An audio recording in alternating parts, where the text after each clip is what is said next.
நேயர்கள் எல்லாருக்கும் வணக்கம். இந்த வீடியோவில் 2024 வருடத்துக்கு உண்டான பிப்ரவரி மாதத்துக்கு உண்டான ராசி பலன் அப்படிங்கிறது தான் நம்ம பார்க்க போகிறோம். இந்த பிப்ரவரி மாத ராசி பலனில் நிறைய மாற்றம் அப்படிங்கிறது இருக்குது. ஏன்னா நிறைய முக்கியமான கிரக நிகழ்வுகள் அப்படிங்கிறது இந்த மாதத்தில் நடக்க போகுது. குறிப்பாக பார்த்திங்கன்னா ஒரே நாளில் 3 கிரகங்கள் இடப்பெயர்ச்சி ஆகுது. அதாவது இந்த மாதத்துக்கு உண்டான கிரக நிலைகள் அப்படின்னு பார்க்குறப்ப மாத தொடக்கத்தில் சூரிய பகவான் மகர ராசியில் இருக்கார். 13ஆம் தேதி அன்னைக்கு அவர் கும்பராசிக்கு போகிறாரு. அதே 13ஆம் தேதி பார்த்தீங்கன்னா மகர ராசியில் இருக்க புதனும் கும்பராசிக்கு போகிறாரு. அதுமாதிரி சுக்கிரன் பார்த்தீங்கன்னா தனுசு ராசியில் இருந்துக்கிட்டு அதே 13ஆம் தேதி மகர ராசிக்கு போகிறாரு. அப்போ இந்த 13ஆம் தேதியில் மட்டும் சூரிய பகவான், புதன், சுக்கிர பகவான் இந்த 3 கிரகங்களும் ஒரே நாளில் ராசி மாற்றம் அடையுது. அதோட தனுசு ராசியில் இருக்கக்கூடிய செவ்வாய் மாதம் தொடங்கி 4வது நாளே மகர ராசிக்கு போகிறாரு. மகர ராசி அப்படிங்கிறது செவ்வாய் பகவானுக்கு உச்ச வீடு அப்படிங்கிறதையும் நம்ம மறந்துடக்கூடாது. அதுமாரி குரு பகவான் மேசராசியில் பலமடைஞ்சிருக்காரு. சனி பகவான் கும்பராசியில் ஆட்சி பெற்று இருக்காரு. ராகு மீனராசியில் குருவோட வீட்டில் இருக்காரு. கேது கன்னி ராசியில் புதனோட வீட்டில் இருக்காரு. இதுதான் இந்த மாதத்துக்கு உண்டான கிரக அமைப்பு அப்படிங்கிறது. இந்த கிரக அமைப்பை பொறுத்து ராசி மாற்றத்தை பொறுத்து உங்களோட ராசிக்கு என்ன பலன் கிடைக்க போகுது. நிறைய எதிர்பார்த்துக்கிட்டு இருந்திருப்பீங்க, இதெல்லாம் நடக்குமா, இல்லை இதெல்லாம் செய்யலாமா, இல்லை வேறு ஏதாவது நமக்கு பிரச்சனைகள் வருமா, அதெல்லாம் எப்படி எதிர்கொள்ளணும் அப்படின்னு நீங்கள் எதிர்பார்த்துக்கிட்டு இந்த பிப்ரவரி மாதத்தில் என்னென்னலாம் செய்யணும்னு நினச்சிங்களோ அது எல்லாத்தையுமே இந்த வீடியோவை பார்த்துட்டு செஞ்சீங்க அப்படின்னா உங்களுக்கு ரொம்ப பலன் கொடுக்கக்கூடியதாக இருக்கும். சரி, வீடியோவை பார்ப்போம். கடகராசி நேயர்களே, உங்களுக்கு இந்த பிப்ரவரி மாதம் எப்படி இருக்குது அப்படின்னு பார்த்தோன்னா, இந்த மாதத்துக்கு உண்டான பலனை சொல்கிறதுக்கு முன்னாடியே சில பரிகாரங்கள் அப்படிங்கிறத உங்களுக்கு நாம் சொல்லிடுவோம். இது பயமுறுத்துறதுக்காக சொல்ல, என்னடா அது எடுத்த உடனே பலனை சொல்லாமல் பரிகாரம் சொல்கிறேங்கிறார் ஜோசியர், அப்போ இந்த மாதம் சரி இல்லையா அப்படிங்கிற மாதிரி நீங்கள் யோசிக்கலாம் வேணாம். எதுக்காக முதல்ல பரிகாரத்தை சொல்கிறோம் அப்படின்னா, உங்களுக்கு அஷ்டம சனியோட ஆதிக்கம் இருக்குது. அது ஒரு ஏற்கனவே இருக்கிறது தானே ஜோசியரை, இது என்ன புதுசாக இந்த மாதம் மட்டும் சொல்கிறீங்க, சனி தான் பயிற்சி ஆகிடுச்சே, இப்போ அஷ்டமத்தில் தானே இருக்குது அப்படின்னு நீங்கள் கேட்கலாம். இப்போ அதே அஷ்டமத்தில் இந்த பிப்ரவரி மாதம் 13ஆம் தேதிக்கு மேலே பார்த்தீங்கன்னா சூரியனும் போய் உட்கார போகிறாரு. அதுமாதிரி புதனும் போய் 13ஆம் தேதிக்கு மேலே அஷ்டமத்தில் உட்கார போகிறாரு. அப்போ அஷ்டமஸ்தானத்தில் சூரியன் புதன் சேர்க்கை சனியோடு இருக்குது. புத ஆதித்ய யோகம் அப்படிங்கிறதும் இருக்குது. எதனால் பரிகாரத்தை முதல்ல சொல்கிறோம்னா, இந்த அஷ்டம சனியோட தாக்கத்தை குறைக்கிறதுக்கு 13ஆம் தேதிக்கு மேலே புத ஆதித்ய யோகம் அங்கே உண்டாகுது பார்த்தீங்களா, அதுக்குண்டான பரிகாரங்கள் செஞ்சுக்கிட்டிங்கன்னா இந்த 8ஆம் இடத்துல சனி இருந்து எவ்வளோ கெடுதல் செய்வாரோ அது அப்படியே நன்மைகளாக தலைகீழாக மாறும். அதாவது ஒரு விரைய செலவு வருது அப்படின்னா சுப விரைய செலவாக மாறிடும். ரொம்ப சந்தோஷத்தை கொடுக்கும். அப்பாடா இன்னைக்கு 10 ரூபா செலவு பண்ணேன், ஆனாலும் இன்னைக்கு இருந்த மாதிரி நான் ஒரு சந்தோஷமாக இல்லவே இல்லை அப்படின்னு சொல்லுவோம் பார்த்தீங்களா, அப்படி ஒரு மாற்றத்தை உண்டாக்கும்.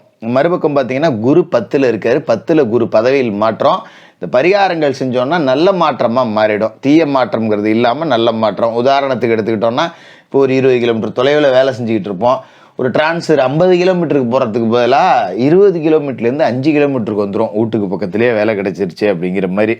சரி, அப்படி என்ன ஜோசியரை நீங்கள் பரிகாரம் செய்ய போகிறீங்க அப்படின்னா, சும்மா அந்த 10,000 கொடு 5,000 கொடுன்னு பரிகாரம் சொல்லுவாங்க பார்த்தீங்களா, அந்த மாதிரி பரிகாரம்லாம் கிடையாது. நான் சொல்கிறேன் கேட்டுங்க. இந்த மாதத்தில் சனிக்கிழமை, அதாவது 13ஆம் தேதிக்கு மேலே கிரக அமைப்பு மாறுது பார்த்தீங்களா, அதுக்கு முன்னாடி வரக்கூடிய ஒரு சனிக்கிழமையில் 9 ஏழைகளுக்கு தயிர் சாதத்தை தானமாக கொடுங்க. யாரோ சாலையோரத்தில் வசிக்கிறவங்க, சாப்பிட்றதுக்கு கஷ்டப்படுறவங்க, இவங்களில் ஒரு 9 ஏழைகளுக்கு தயிர் சாதத்தை தானமாக கொடுங்க.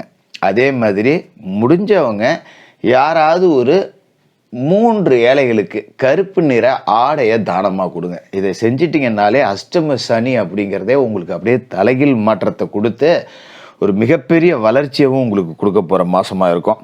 ஏன்னா மாத தொடக்கத்தில் பார்த்தீங்கன்னா மேசராசியில் குரு பகவான் வக்கர நிவர்த்தியாகி பலமடைஞ்சிருக்காரு. 10ல் குரு பதவி நாசம் அப்படிங்கிறது மாதிரி பதவி மாற்றம் அப்படிங்கிறது வரும். ஏன்னா 6க்கு அதிபதியான குரு பலமடைகிறது ஒரு கெடுதல் அப்படின்னாலும் 9க்கும் அதிபதி அவர் தான். அப்படிங்கிறதால இந்த பரிகாரங்கள் மூலமாக அற்புதமான யோக பலன் கிடைக்கும். சில பேருக்கு வெளிநாட்டு நிறுவனங்கள்லேருந்து வேலை செய்கிறதுக்கு அழைப்பு வரும். கிளம்பி ஓடி போகலாம், கண்ணை மூடிக்கிட்டு பயப்படவே வேண்டியதில்லை.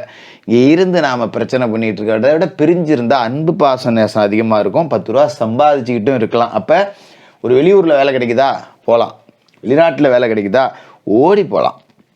இதெல்லாம் செஞ்சீங்க, அற்புதமான மாற்றம் அப்படிங்கிறது வரும். அதோட மாச தொடக்கத்துல சுக்கிர பகவான் தனுசு ராசியில இருக்காரு. அதாவது 13ஆம் தேதி வரைக்கும் தனுசு ராசியில தான் அவர் இருக்காரு. 13ஆம் தேதியே பார்த்தீங்கன்னா சூரியனும் மாறுறாரு கும்பத்துக்கு, புதன் கும்பத்துக்கு மாறுறாரு, சுக்கிரன் மகரத்துக்கு மாறுறாரு. 13ஆம் தேதி 3 கிரகங்களோட மாற்றம் இருக்கு. அப்ப 13ஆம் தேதி வரைக்கும் ராசிக்கு 4க்கும் 11க்கும் அதிபதியான சுக்கிரன் 6ல் இருக்காரு. அப்படிங்கும்போது இடம் பூமி வாங்கலாம்.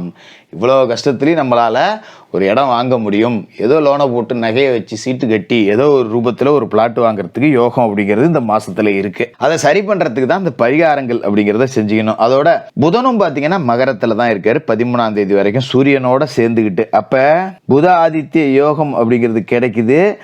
2க்கு அதிபதியான சூரியனும் விரையாதிபதி புதனும் சேர்ந்துக்கிட்டு இந்த நேரத்தில் ஒன்று இணைகிறாங்க அப்படின்னா மங்கள ஓசை கேட்கும். அப்போ 12க்கு அதிபதி 2க்கு அதிபதி இவங்க 2 பேரும் ஒன்று சேர்றாங்க. பணத்தை கொடுக்குறவரும் பணத்தை செலவு பண்ண வைக்கிறவரும் ஒன்று சேர்றாரு. அப்படிங்கிறப்ப சுப விரைய செலவு வரும். நான் சொன்னேன் பார்த்தீங்களா, 10 ரூபா செலவு பண்ணாலும் சந்தோஷமா இருந்தேன்னு. திருமணமாகாத பிள்ளைகளுக்கு திருமணம் நடக்கும்.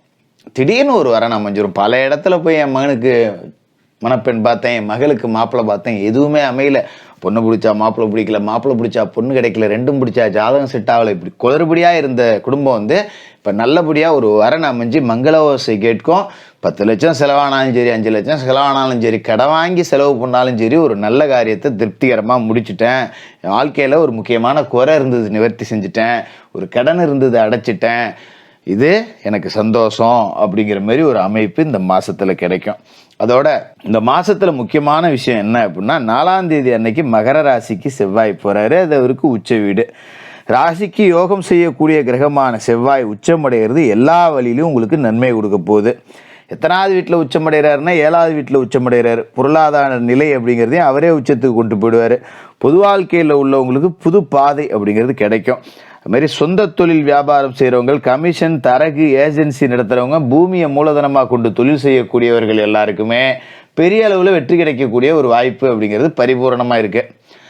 அப்போ மகரத்தில் உச்சமடைகிற செவ்வாய் 7ஆம் இடத்துல உச்சமடைஞ்சிருக்காரு. அப்படிங்கிறதால ஒரு இடம் வாங்குகிறோம், ஒரு மண் வாங்குகிறோம், மனம் வாங்குகிறோன்னா வீட்டில் இருக்கிற பெண்கள் பேரில் வாங்குங்க, உச்சபட்ச வளர்ச்சியை கொடுக்கும். ஒரு பிளாட் வாங்கணுமா மனைவி பேரில் வாங்குங்க, இல்லை மகள் பேரில் வாங்குங்க, திருமணமாகலையா தாயார் பேரில் வாங்குங்க. நல்ல விலைக்கு அது கடன்னு மதிப்பு உயர்ந்து விற்க ஆரம்பிக்கும். நல்ல அமைப்பு அப்படிங்கிறது கிடைக்கும். அதுமாரி ஒரு வீடு மராமத்து பணி செய்கிறது தாராளமாக செய்யலாம். விவசாயிகள் உச்சத்தை தொடலாம். ஏன்னா பூமி காரகனான செவ்வாயே உச்சத்தில் இருக்காருங்கும் போது விவசாயிகள் உச்சத்தை தொடலாம். மண்ணை தோண்டி எது செஞ்சாலும் அது பொண்ணாகும். கடலை போட்டிருக்கேன், கரும்பு மாற்ற போகிறேன், கரும்பு போட்டிருக்கேன், நெல் மாற்ற போகிறேன், இப்படி பயிரை மாற்றி விவசாயம் பண்ணணும்னு நினைக்கிறவங்க தாராளமாக பண்ணலாம். இல்லை என்னால் ஒன்றும் விவசாயம் பண்ண முடியல, யார்ட்டையா குத்தகைக்கு விட்றேன், அந்த மாதிரி முடிவு எடுக்கிறீங்களா, எடுக்கலாம். இந்த காலகட்டத்தில் எடுக்கிற முடிவு நல்லதாக தான் இருக்கும். யோசித்து எடுக்கலாம் தாராளமாக. ரொம்ப அற்புதமான யோக பலன் அப்படிங்கிறது இருக்கும். அதுமாரி கால்நடைகள் மூலமாகவும் 10 ரூபா காசு பணம் வருமானம் அப்படிங்கிறது கிடைக்கும். அதுமாதிரி ரியல் எஸ்டேட் ஏஜென்சி, கமிஷன் தரகு, வீடு வாங்கி விற்கிறவங்க, இடையில புரோக்கர் மாதிரி இருந்துட்டு நிலம் வாங்கி கொடுக்குறவங்க, இவங்க எல்லாரும் பெரிய அளவில் வெற்றி அடையக்கூடிய ஒரு மாதமாக இந்த மாதம் இருக்க போகுது. அதுக்காக தான் பரிகாரம் அப்படிங்கிறத சொன்னேன். ஏன்னா அஷ்டம சனி 10ல் குரு அப்படிங்கிறது ஒரு கொடுமையான காலகட்டம். இவ்வளவு கொடுமையிலையும் இவ்வளவு நன்மைகள் இந்த மாதம் கிடைக்குது அப்படிங்கிறப்ப அதை நம்ம பரிபூர்ணமாக வர வச்சுக்கணும். அப்போ நான் மேற் சொன்ன பரிகாரங்களை சொன்னல பார்த்தீங்களா, அதை செஞ்சுக்கிங்க. அதுமாரி மாதம் தொடங்கி ஒரே நாள் 1வது நாளோ 2வது நாளோ 3வது நாளோ உங்களுக்கு தோதுப்பட்ட நாளில் முதல் வாரத்திலேயே குலதெய்வ கோவிலுக்கு போய் குலதெய்வ பிரார்த்தனை பண்ணுங்கள். குலதெய்வம் தெரியாதவங்க இஷ்ட தெய்வம் எல்லா தெய்வத்தை பிரார்த்தனை பண்ணலாம். முடிஞ்சவங்க பங்காளிகள் சகிதமாக குலதெய்வ கோயிலுக்கு போய் ஒரு பொங்கலிட்டு குலதெய்வத்தை மனசார வணங்கிட்டு வாங்க. உங்களோட எல்லா கஷ்டங்களும் நீங்கி இந்த அஷ்டம சனி காலகட்டத்திலேயே நான் நல்லா தாண்டா இருக்கேன்னு 4 பேர்த்துக்கிட்ட நீங்கள் சொல்கிற அளவுக்கு ஒரு வளர்ச்சியை கொடுக்கக்கூடிய அற்புதமான மாதமாக இந்த பிப்ரவரி மாதம் இருக்கும். கடகராசிக்காரர்களுக்கு வாழ்த்துக்கள்.